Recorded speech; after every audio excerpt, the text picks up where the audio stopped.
Olá, como vai? Então, seguindo a série de vistos, eu quero falar então agora sobre o visto D2, que se divide em duas vertentes, né? A primeira delas do trabalhador independente e a outra de empresário, tá certo? O trabalhador independente em Portugal é como se fosse o autônomo no Brasil. No Brasil falamos muito sobre MEI, né? Os microempreendedores, né?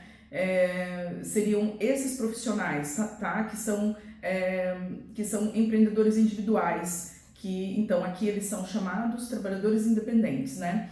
Então, eu, advogada, sou uma trabalhadora independente, um médico pode ser independente, um administrador pode ser independente, um prestador de serviço na área de tecnologia pode ser independente, uma manicure pode ser independente, uma faxineira pode ser independente. E essa atividade, ela é registrada junto às finanças, como se fosse as finanças são a Receita Federal aqui em Portugal, é registrado como se fosse uma empresa aberta no Brasil, de empreendedor individual, né? Então, a pessoa abre uma atividade, paga os seus impostos individualmente, e então, ela lá do Brasil, né, ela faz esse contrato ou essa promessa desse contrato de trabalho independente. Assim como no D1 precisa ter um contrato ou uma promessa de que a pessoa vai chegar aqui e vai ter esse trabalho, no D2 para trabalhador independente também vai precisar ter essa promessa ou esse contrato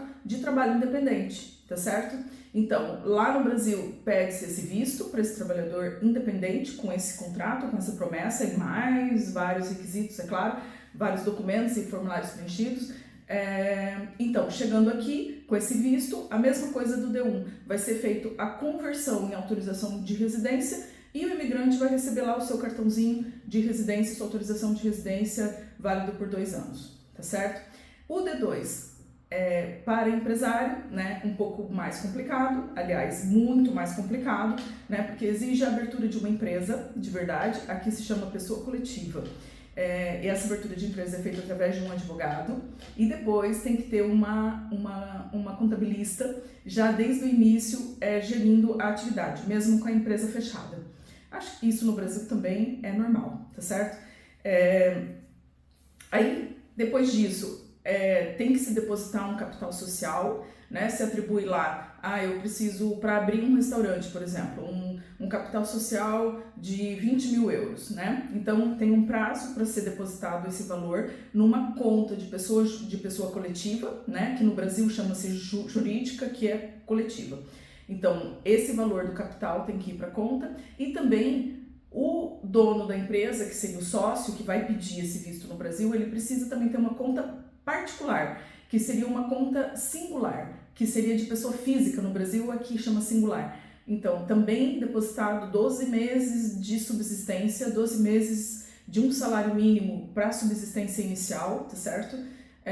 Por isso que eu digo que é um pouco mais caro, realmente para quem vai ter uma vida empresarial, né? Eu costumo identificar, muitas vezes as pessoas me procuram, querendo já de imediato fazer esse visto e eu me cumpre esclarecer todas as despesas, me cumpre esclarecer